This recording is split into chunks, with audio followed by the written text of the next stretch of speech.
They gave us writing. They built the first cities. They invented law.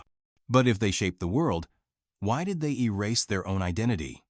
4,000 years ago, this land gave birth to the first civilization, the Sumerians, the people who turned mud into cities, clay into words.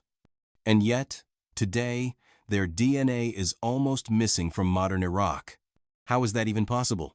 Some say the Marsh Arabs, the people living deep inside Iraq's wetlands, are the last living heirs of the Sumerians. Their traditions, their reed houses, even their boats echo the past. But is this truth? Or just a beautiful myth? If their city survived, why didn't their bloodline? The first real clue wasn't in the marshes. It was hidden inside the tomb of a queen, untouched for over 4,000 years. Scientists opened her grave, expecting confirmation of everything we believed. But what they found shattered every theory, and it all began with a queen and a tomb holding the most dangerous secret of all. Imagine a queen buried with gold and power. A queen whose tomb held not just treasures, but a secret that could rewrite history. Her name was Puabi, the most powerful woman of ancient Sumer. Her grave, discovered in the 1922nd, glittered with crowns of gold, carnelian beads, and the bones of servants, sacrificed to follow her into eternity. But the real treasure wasn't her jewels. It was her bones, because inside those bones slept a code that could reveal the truth about the world's first civilization. Could her DNA finally speak after 4,000 years of silence? There was just one problem. Iraq's harsh soil destroys DNA. Unlike Egypt, there was no desert dryness to preserve flesh. No mummies here. Only brittle skeletons and fading hope. Yet scientists tried. They scraped. They extracted. They sequenced, fragment by fragment, because they knew if Puabi's DNA spoke, it could confirm everything we believe, or it could destroy it all. When those fragments were finally decoded, they pointed in a direction no one expected. Not toward India, not toward Arabia, but somewhere far closer, and yet far stranger.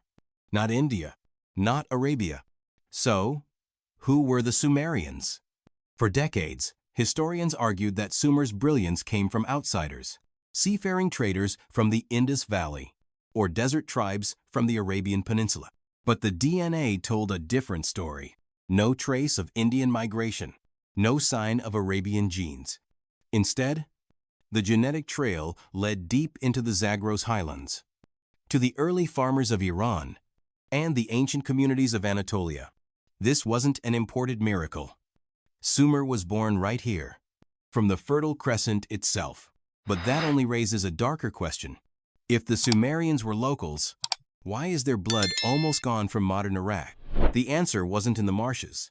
It wasn't in the desert. It was hidden in the mountains.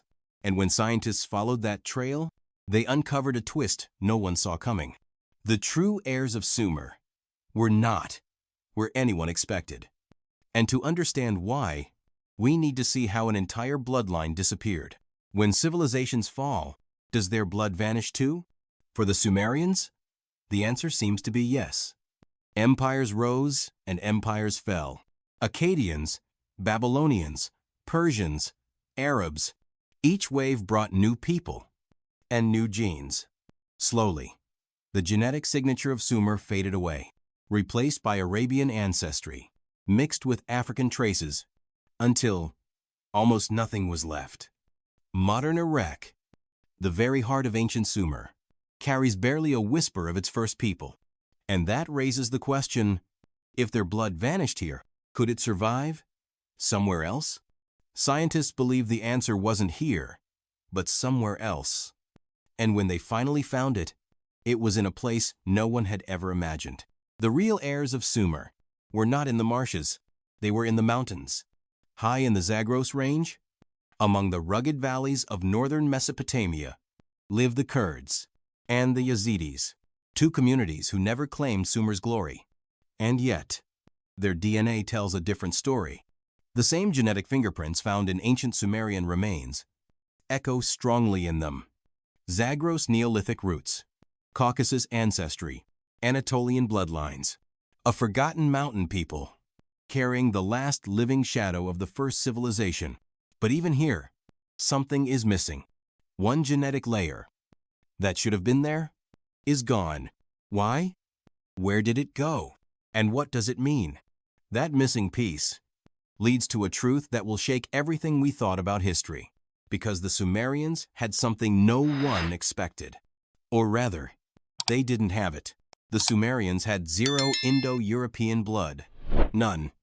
And that changes everything we thought we knew about migrations. The biggest shock?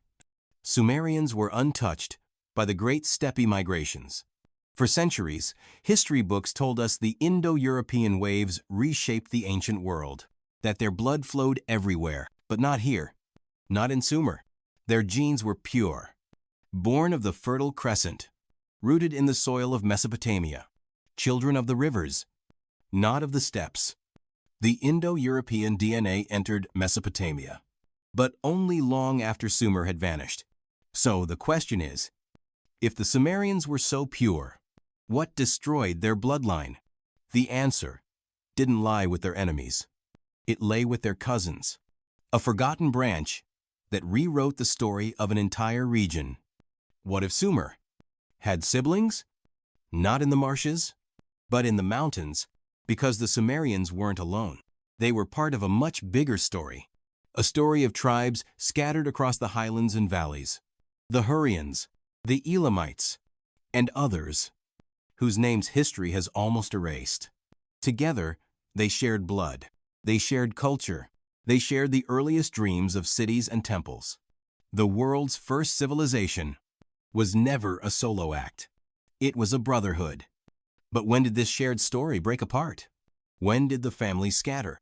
The answer comes with a storm of steel and hooves, a wave of migrations so powerful. It didn't just change genes, it changed everything. Languages, gods, and the very foundations of what we call civilization. Sumer had already fallen. Its cities, silent. Its temples, abandoned. Its language, fading into dust. And then came the storm. The Indo-Iranian invasions. Riders from the steppes, bringing new blood. New gods. New tongues. Steppe DNA poured into the land where civilization was born. It fused with the old, creating something new, the first glimmers of cultures that would shape the next 1,000 years. But by then, Sumer was already a ghost. And that leaves us with a haunting question. Did every trace of Sumer vanish? Or does a whisper remain? Science discovered that whisper. And the shocking part? It may live inside you.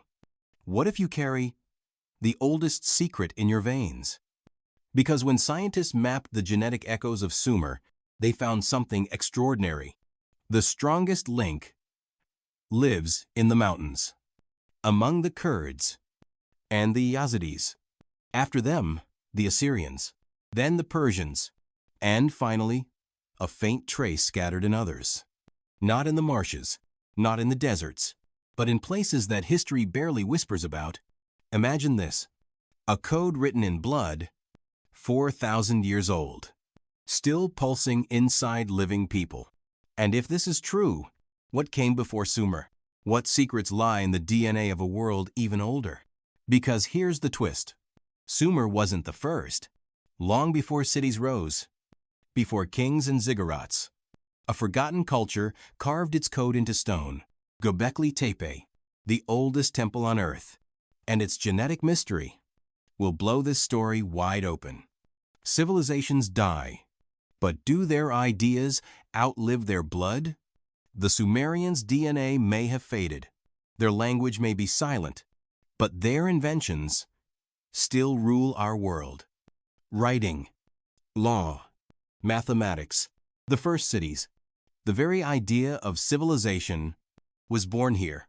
Every time you write a word, every time you look at a city skyline, you're living inside their dream. We all are, even if their blood is only a whisper in the mountains. And yet, this story is not over. Because before Sumer, there was something older, something carved in stone, long before humanity even thought of kings.